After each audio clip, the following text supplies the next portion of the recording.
Ivanka Trump arrived at the event with the kind of confidence that comes from years of navigating rooms filled with power, cameras, and expectation, believing this would be another controlled appearance where polished words and composed posture would be enough to guide the narrative.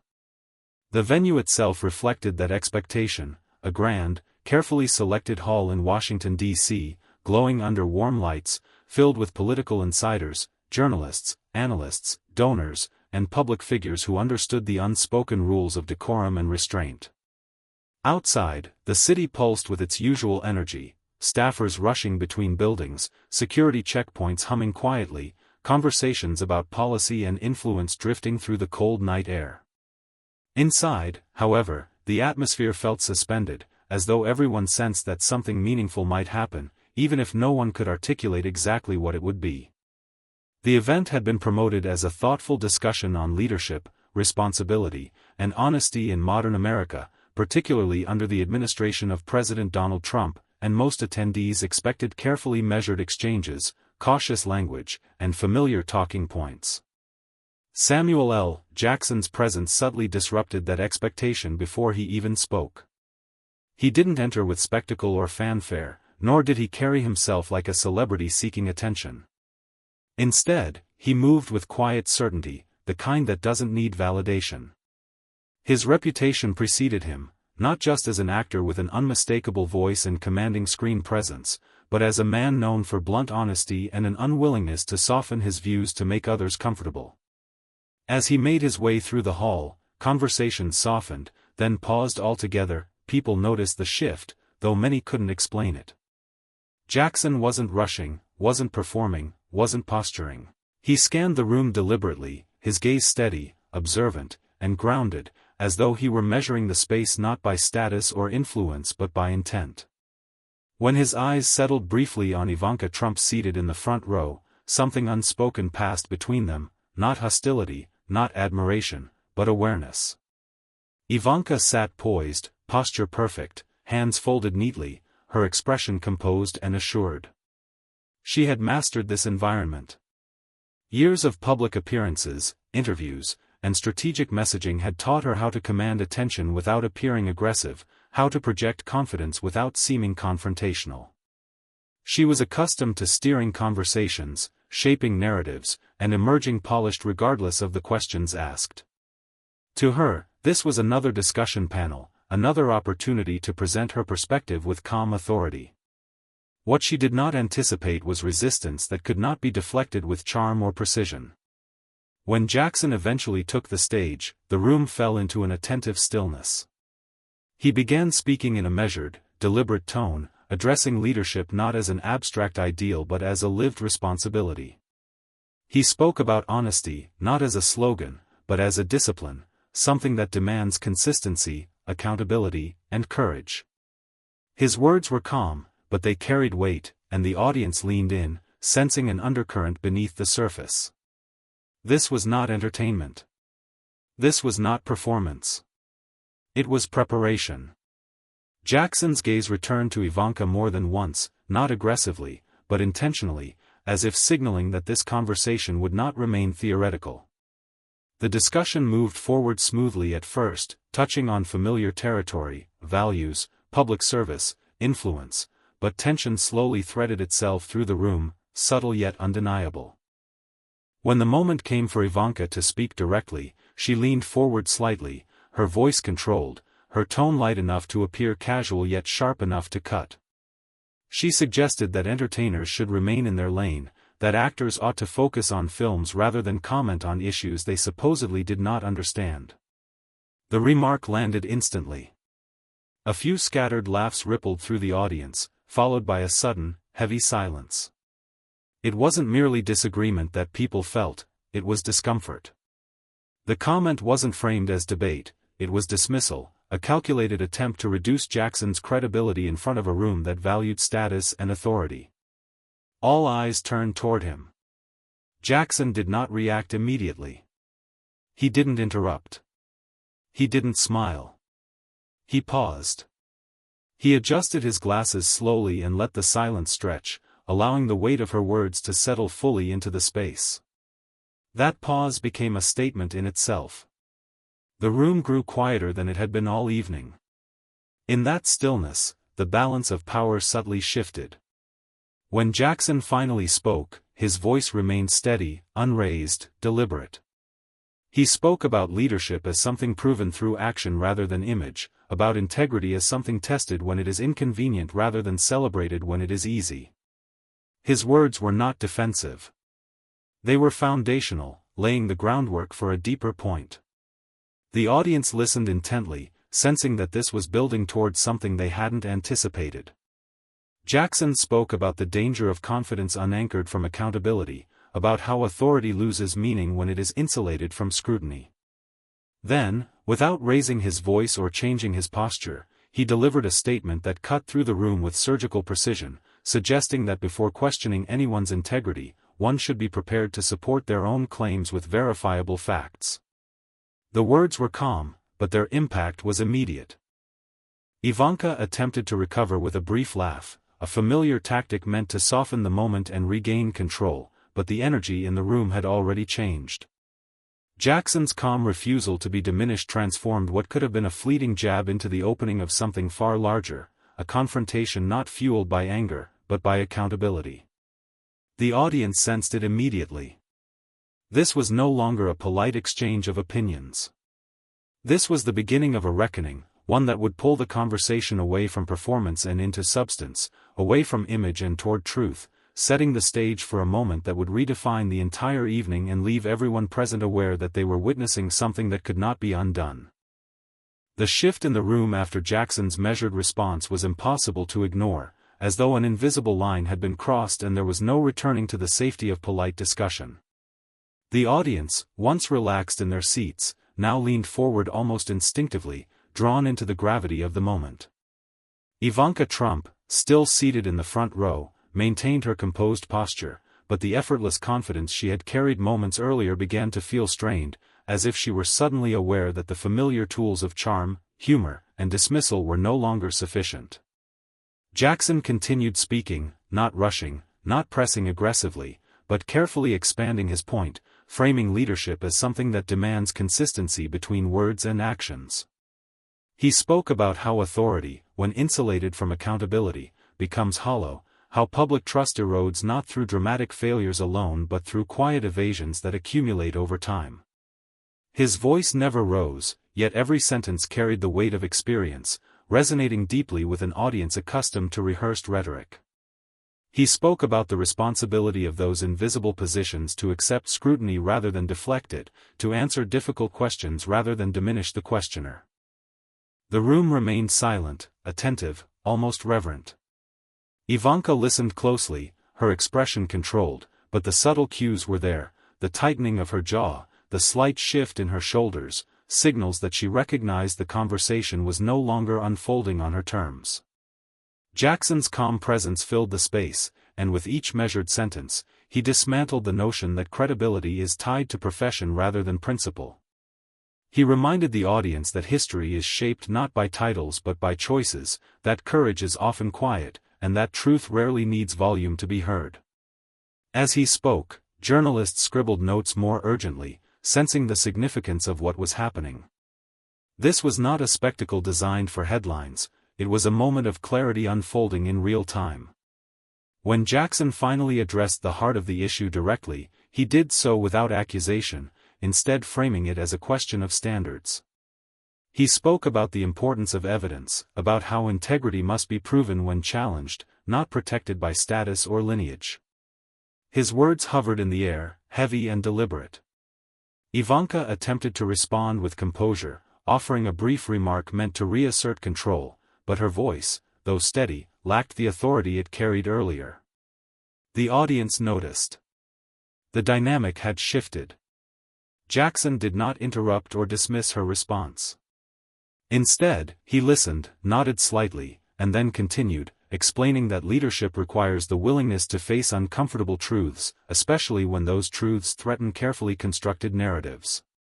He spoke about the millions of people who live with the consequences of decisions made in rooms like this one, people for whom accountability is not theoretical but immediate and unavoidable. The contrast between lived experience and insulated privilege became increasingly clear. The room absorbed the message quietly, collectively. Ivanka's attempts to deflect began to diminish, her remarks shorter, more cautious, as if she were recalibrating in real time. Jackson's calm refusal to engage in personal insult elevated the exchange beyond confrontation, transforming it into a lesson on responsibility. He spoke about how power often shields people from consequences, but never from reality, and how avoiding truth only delays its arrival. The silence that followed each of his statements grew heavier, not awkward, but contemplative. People were no longer watching for drama, they were listening for meaning. Jackson then paused briefly, allowing the room to settle, before delivering a statement that reframed everything that had been said up to that point. Without theatrics, without hostility, he suggested that if integrity is to be questioned publicly, then proof must be welcomed publicly as well. The implication was unmistakable. The room froze. Cameras stopped clicking. Pens hovered midair. Ivanka's expression tightened, and for the first time that evening, she did not immediately respond. That silence spoke volumes. Jackson did not press the moment for reaction. Instead, he continued, emphasizing that accountability is not punishment but responsibility, that transparency is not humiliation but respect for the public. He spoke about how leaders lose credibility not when they are challenged, but when they refuse to engage honestly with those challenges. The audience felt the weight of his words settle deeply, recognizing that this exchange had moved beyond individual personalities and into something far more consequential. Ivanka's silence lingered, and in that silence, the carefully curated balance of the room dissolved. Jackson's calm, unwavering presence had shifted the focus from image to substance, from performance to principle.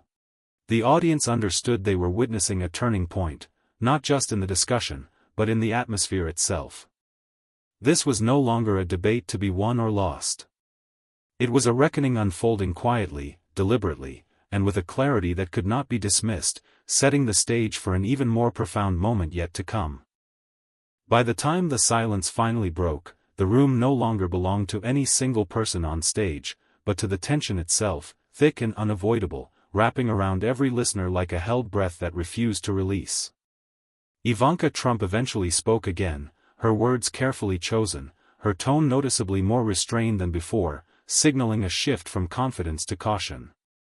She framed her response around unity, civility, and the importance of respectful dialogue, attempting to recenter the conversation on broader ideals rather than the specific challenges Jackson had raised. Yet the shift was transparent. The audience sensed that this was not an expansion of her argument, but a retreat from it. Jackson listened without interruption, his expression steady, his posture relaxed, embodying a patience that contrasted sharply with the unease rippling subtly through the crowd.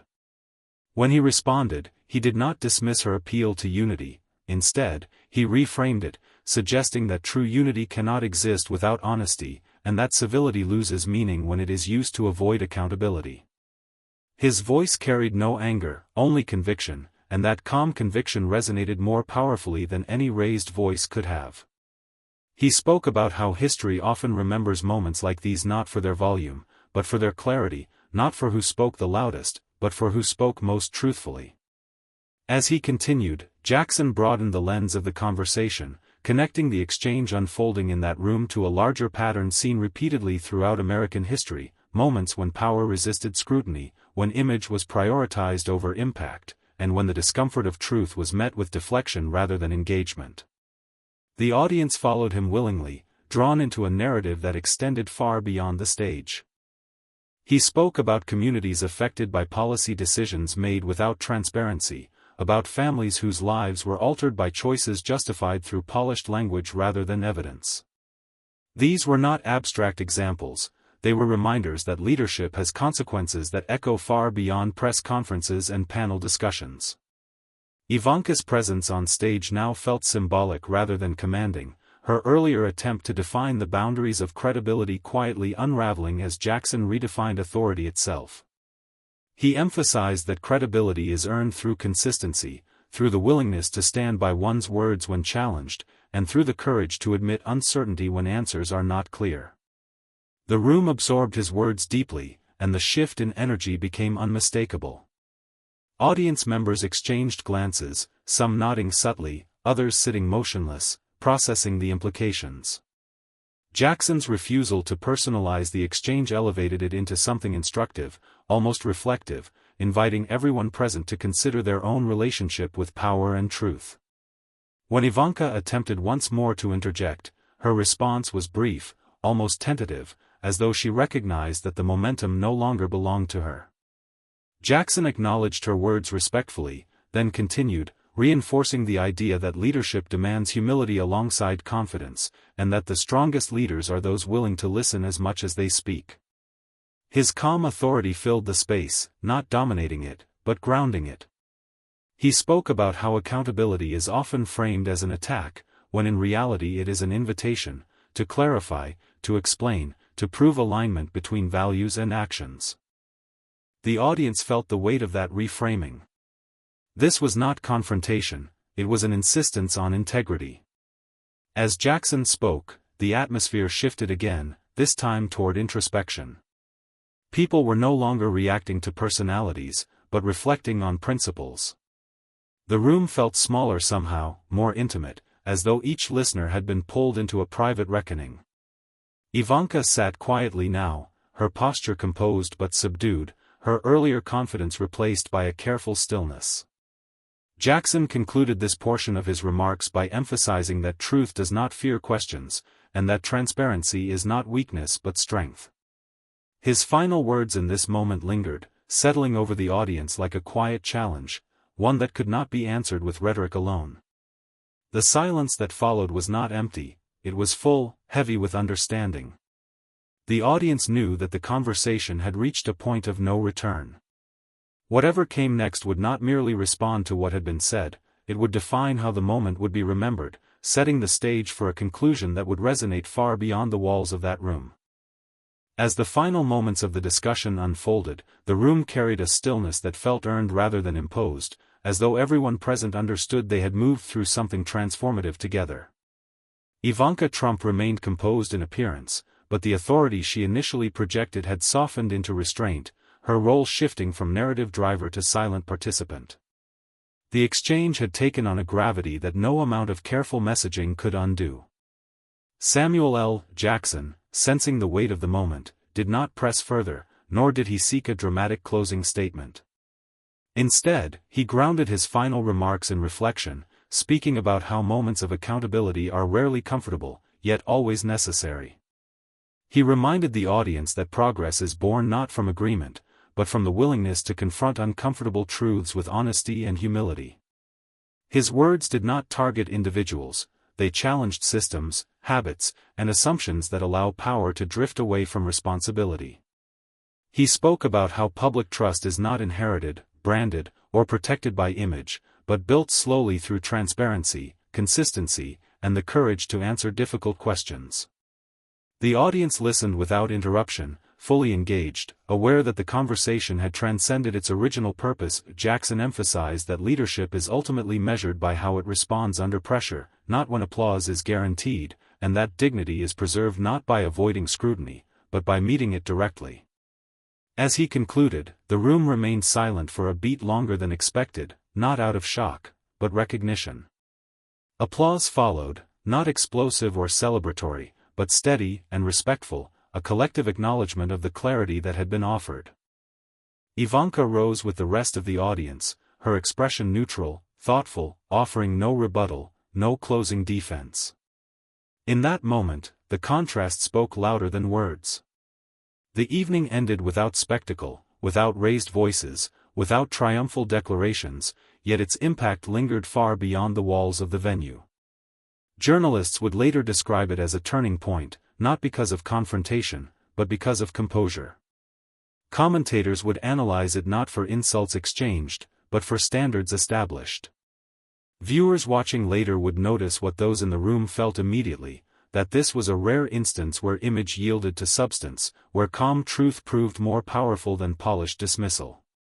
Jackson exited the stage quietly, without acknowledgement of victory, understanding that moments like these are not about winning, but about clarity.